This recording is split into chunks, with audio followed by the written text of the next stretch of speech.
Ang araw po sa inyo, kinagagalak ko po na magpaliwanag ng presentasyon sa inyo. Ang ating paksa ay tungkol sa mga pinakadakilang Diyos at Diyosa ng mitolohiya ng Roma. Ang una sa kanila ay si Jupiter, hari ng mga Diyos, Diyos ng kalawakan at panahon. Pinangharian niya lahat ng mga Diyos mula sa kanyang palasyo na nasa taas ng bundok ng Olimpo.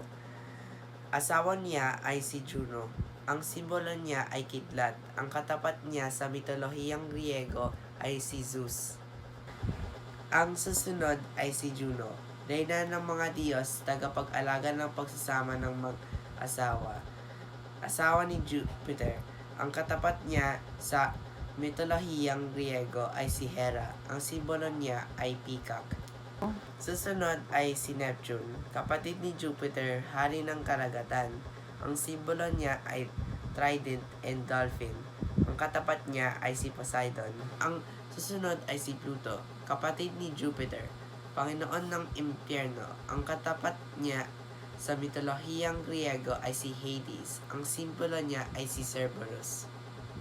Sunod din si Mars, Diyos ng digmaan. Ang simbolo niya ay si Bat. Ang katapat niya ay si Aries. Ang susunod ay si Mercury, mensahero ng Diyos. Ang simbolo niya ay Kerikerion. Ang katapat niya sa mitolohiyang Griego ay si Hermes. Ang susunod ay si Venus, diyosa ng kagandahan at pag-ibig. Ang simbolo niya ay kalapati o sisne. Ang susunod ay si Cupid, Diyos ng pag-ibig. Ang simbolo niya ay pana at palaso. Ang katapat niya sa mitolohiyang Griego ay si Eros. Ang susunod ay si Minerva, Diyos ng karunungan. Ang katapat niya ay si Athena. Ang simbolo niya ay Quago. Ang susunod ay si Vulcan, Diyos ng mga panday. Ang simbolo niya ay martilyo. Ang katapat niya sa mitolohiyang Griego ay si Hephaestus.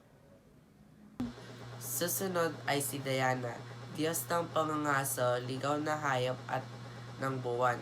Ang katapat niya sa mitolohiyang Griego ay si Artemis. Ang simbolo niya ay buwan. Ang susunod ay si Apollo, ang Diyos ng musika. Ang simbolo niya ay lyre. At ang huli ay si Bacchus, Diyos ng alak. Ang simbolo niya ay kopita at ubas. Ang katapat niya sa mitolohiyang Griego ay si Dionysus.